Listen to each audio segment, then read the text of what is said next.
I listened to an interview, a radio interview with an Amish girl from Shipshewana, Indiana. And as soon as I heard it, I knew that she and I could be friends, even though we came from two totally different worlds. And so I just wanted to write her story. And that is how Love Finds You in Charm came about.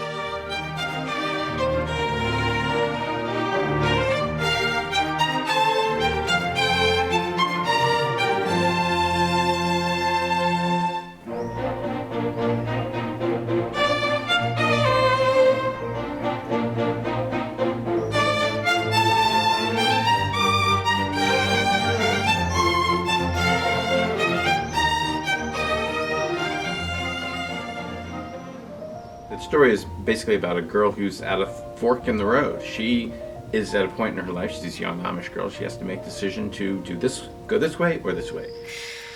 I try to fit in, Dad. To be like everyone else, I really do. I don't know what's wrong with me. Different is nothing to be ashamed of, Em. You cannot be who you are not. Everyone in life is faced at some point with those kinds of decisions, and I think anytime you can tell those stories, you're gonna reach a broad audience. The adaptation of this book was very hard to make. The book is a little bit two stories. It's a story of an English girl and an Amish girl. And it's very big, and so we narrated it to the Amish girl, and everybody supporting this Amish girl's story. Look out! These people from totally different worlds who find things in common, and they're both going through similar things. You know, one is Amish, one is not Amish, and they find this friendship because they're both sort of searching for who they're going to become. High school, college, our parents, all of our friends, everyone kept saying how perfect we were together. I get it. It's hard to argue and everyone thinks they know what's best for you. I know, right? I think I've read the script like 15, 16 times, and I kind of took something out of it each time that I was able to relate to, you know, because, I mean, everyone's thought process is it's always greener on the other side, you know, which is kind of the same way she is. Why didn't you tell me? Because I thought it would go away. But it hasn't, and I feel that it never will unless I do something about it. So you're leaving? Just for the fall, to help my cousin in Charm, and to have time to think. I think it's a really good story. It's it's about family and about roots and about like wanting to, like having that itch to know more and explore more. I so applaud people just doing what's best for themselves. It's so hard for all of us, you know, to stand in who you know you are against all odds. Emma is a girl who's not quite satisfied. She really thinks there may be more out there for her. She comes to Charm to help her cousin, Lydia Ann. In the original script, Emma went from Indiana to Charm, Ohio in a bus. And we had been to this town before, and we knew that there was a guy who collects full-size trains.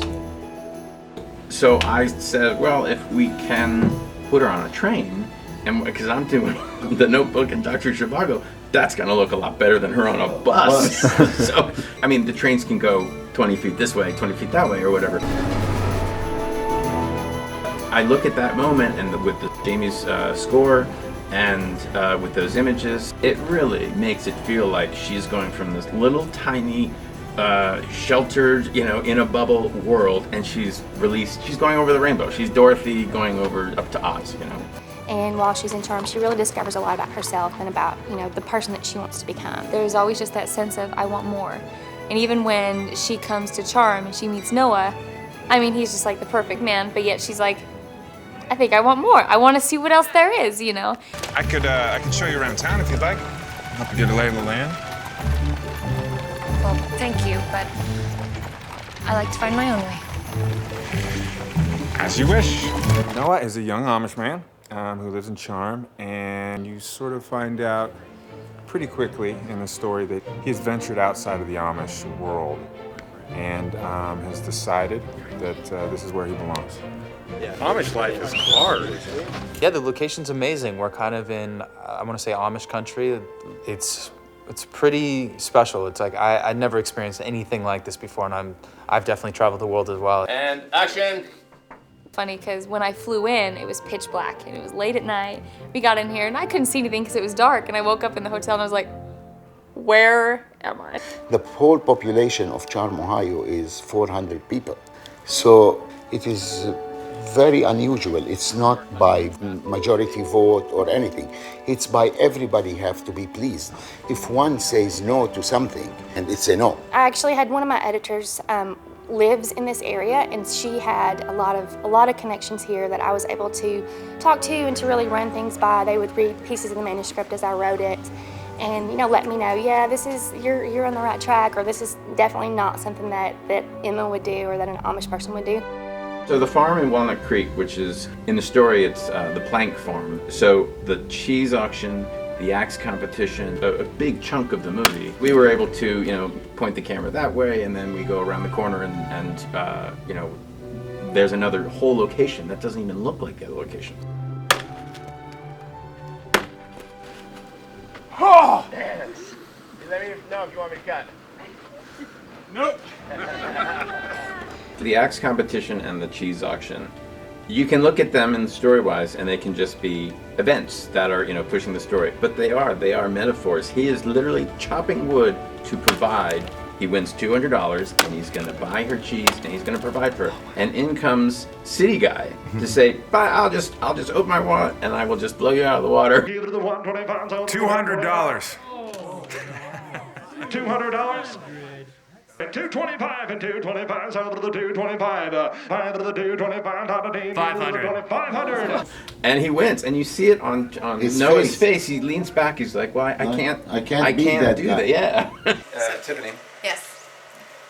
if I can have you more here, Great. and if you are walking towards that door to the top of this. Terry's incredible. He has a way of pulling things out of you and giving you new perspective. Like we'll say a line, and some directors will be like, why don't you try saying it like this? He never ever does that. Instead, he'll give us an example and say, when you're saying this line, really inside you're saying, I love you. And so with that in mind, you're able to go back and be like, okay, new perspective.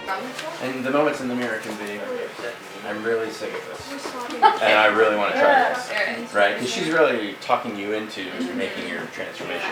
Terry is so good at leading without dictating. Good, let it settle.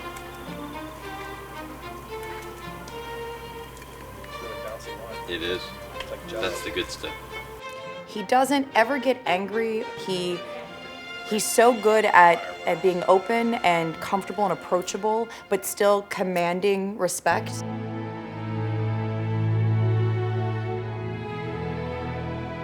It's not just an Amish love story. I mean, it's just a story of the heart and about trials and tribulations of growing up.